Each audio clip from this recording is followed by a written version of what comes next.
Hello, it's Ryan from 2minutetennis.net, and in this video, I'm going to give you 5 quick fixes to improve your slice backhand.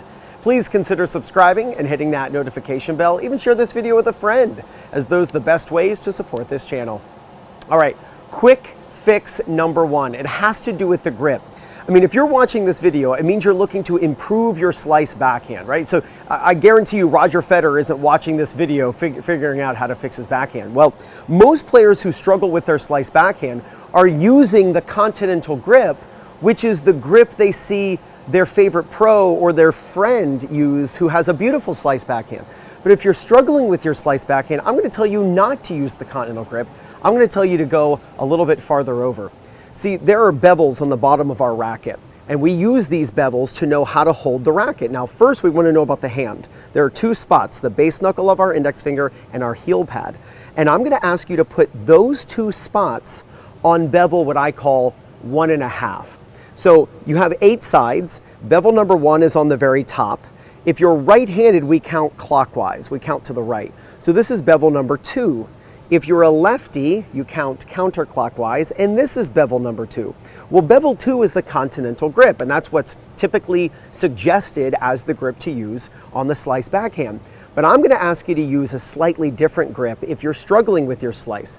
I'm going to tell you to use this corner between bevel 1 and bevel 2. It's why I call it bevel 2.5. Now, a bevel, remember, is a flat side. So the corner is truly the point where those 2 bevels meet. So what I want you to do is take these 2 spots and put them on the top right here, where bevel 1 is on top, bevel 1.5 is the corner, and it rides all the way up the grip.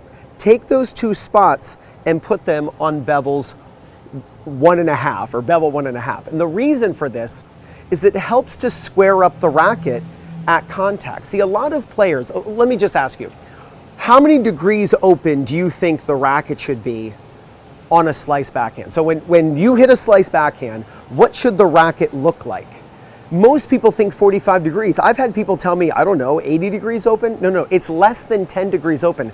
And the higher the contact, the more straight up and down it is. The lower the ball, that's when you're going to get open to about 10 degrees. So it's much more square than people realize. And so when players use a Continental Grip, they tend to have their racket wide open. The ball has all this backspin. The ball floats, and the ball just sits there for the opponent. Even if it gets over the net, it just sits there for the opponent, and the opponent has a much easier time putting it away. So rather than using the Continental Grip, change your grip a little bit farther. That's going to help square up the racket against the back of the ball so that when you hit your slice backhand, it's a penetrating shot. If you're someone who is struggling with your slice backhand, that one tip may be exactly what you've been looking for. All right, tip number 2. When you turn, and don't worry, I'll be demonstrating some slice backhands at the end here. When you turn on your slice backhand, I want you to turn high. So this is all about the turn. I want you to turn high with your hitting arm extended. Now, not locked, but I want it to be extended. And I know you look at Roger Federer, and when he turns, his arm is bent. I get it, I understand, but he's also Roger Federer. It's going to help you if you have your arm extended so that the only thing that moves is your shoulder, rather than having your elbow bend like you're in the Beat It video, music video from Michael Jackson, or you're a card dealer at a casino. That's not what I want. I want your arm extended so that the only thing that has to move is your shoulder. It's much easier to control all the points of movement if the only thing that's moving is your shoulder. Also, when you turn, you want this back elbow up so that the racket is more vertical. When you turn on a slice backhand, I don't want you to turn like a waitress or waiter with your racket facing the sky. I want your racket very straight up and down with the arm extended and high, right? This way we can actually, when we get to the ball, have that vertical racket again. Remember, we can't just use the grip, as I mentioned in the first tip, to get our racket square against the back of the ball. We also have to use our turn. We don't want the racket open because when we get to the ball, again, the racket's going to be wide open. The ball's going to float way up in the air. And I know you've done this. You've hit a slice backhand, the ball shoots way up into the air. If you're a coach, you've seen that. Your players hit it super high and they're frustrated. They can't hit that nice low penetrating slice that they see the pros do. So when you turn high with your arm extended, back elbow up so the racket is very vertical. All right, tip number 3. And I'm going to show you this from the side right now, but I will show you demonstrating from the side as well. When you go to hit a slice backhand, and I want you to watch the pros very carefully. The one-handed slice backhand is two-handed much more than people think. So when you go to the ball, I want you to move both hands to the ball. I don't want you to leave this hand in the back.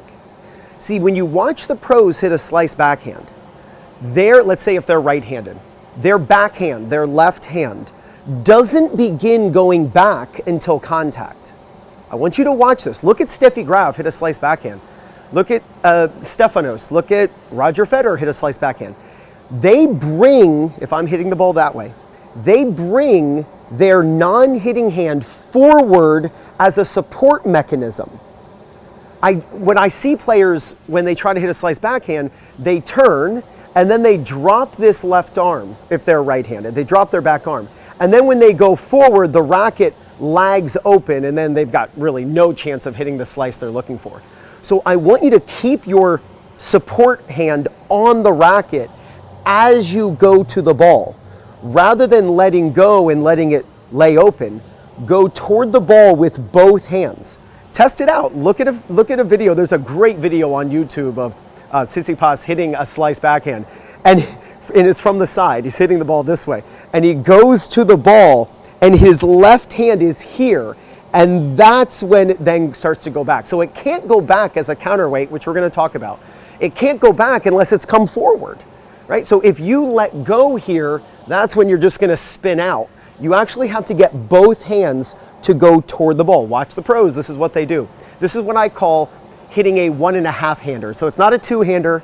It's not a 1-hander. It's a 1.5-hander, right? Just to kind of be funny, because it's trying to get you to understand that the non-hitting hand is actually on the racket for a longer period of time, which will do a couple things. It'll support the racket head getting to contact, but then it also makes sure that your hand has a place to go when you want to go backwards. So go toward the ball from high to low, leading with the front edge, going down to contact with both hands. That tip has saved so many people from frustration with their slice backhand. Tip number 4, hit very little spin. You know, we're talking about the racket face being very flat. And I understand that the slice backhand, especially on the Pro Tour, has a ton of RPM. It's just tremendous the amount of backspin they put on the ball. But they're also swinging across, and they're kind of doing this U thing sometimes, and they come back up over on their right. I don't want you, as a recreational player on YouTube looking to improve your slice backhand, trying to hit a lot of slice. A lot of players think that the more slice they get, the better, meaning the more backspin they can, and RPM they can put on the ball, the better. I really want you to think of it as the opposite. I want you to think of hitting a very flat underspin. That's why I actually don't call it the slice to my students. I actually don't call it the slice. I call it the underspin backhand. And the reason is because I don't want them thinking slice. I just want them hitting more of a flat shot that it has a little bit of underspin, and that it's not the more spin, the better. When you chop down, you're putting a ton of spin on the ball, which makes it much easier to float, which isn't a good thing, because then the ball just sits there, and then after it bounces, your opponent can just crush it. I would much rather you hit a flatter shot, which is actually called a tabletop, high, low, high, or I'll say high, medium, high. So don't think of trying to hit a ton of slice. Again, that just leads to having the racket wide open.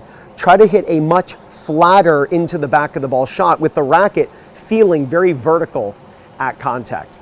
And then last is the finish. We got to the contact, our non-hitting hand came forward with the racket. And now after contact, we're gonna separate our hands and we're gonna finish completely sideways to our target. If you notice, I am looking at, well, right here, the slinger ball machine. I'm looking at the slinger ball machine under my racket. In fact, if I walk toward it, this is called the archway, I'm actually walking under my racket. I want you to finish, if you're right-handed, with the racket to the left of your hand. And if you're left-handed, you're gonna finish with the racket to the right of your hand. This keeps the racket going towards your target. It allows you to hit the center of the racket more often, and you'll be a lot more accurate. So the quick tips are: change your grip a little farther than you typically do, turn higher with the arm extended and the back elbow up, keeping the racket very vertical. Bring both hands to contact. Now, obviously, both hands are not on the racket at contact, but the feeling should be that just before contact, you're letting go. Have the racket going into the back of the ball, hitting a very flat backspin where there's not a lot of RPM, and then stay sideways by moving your arms apart. It's an accelerant. When you move the arm this way, the racket goes faster, and it also allows you to be sideways so that your racket swings out toward the target. So watch me hit these slice backhands and you'll see I'm using all of those tips.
Hitting a slice backhand is super fun and it can be frustrating for your opponent to deal with. That's why you've got to work on it. So I hope these 5 tips help you. Change the grip a little farther past a continental. That will get your racket to be very square at contact. That way you don't cut under it way too much and get this floaty ball that has no power on it, but actually penetrates into the court. Turn high with the racket very vertical. Don't let the racket lay open, and film yourself doing this so that you know what you're doing. Back elbow is up to help support the racket, because as the elbow drops, that's when the racket opens. The arm is going to be extended. That way you only have to worry about your shoulder, and you're not having to figure out, when do I straighten my arm? It's so much easier to just use the shoulder. We're going to go to the ball, or have the feeling of going to the ball with both hands. We're going to make sure that we hit very flat into the back of the ball. Yes, the ball's going to have rotation, but it's not like the more spin is the better. It's harder to calculate. So it's flatter into the back of the ball. So don't think slice, think like underspin, a little bit of underspin. And then arms go apart, staying sideways, and you're going to be looking at your target under your racket. You use those 5 tips, there's no doubt you're going to gain confidence, win more matches, and play much better tennis. This is Ryan Reedy from 2minutetennis.net. You got this.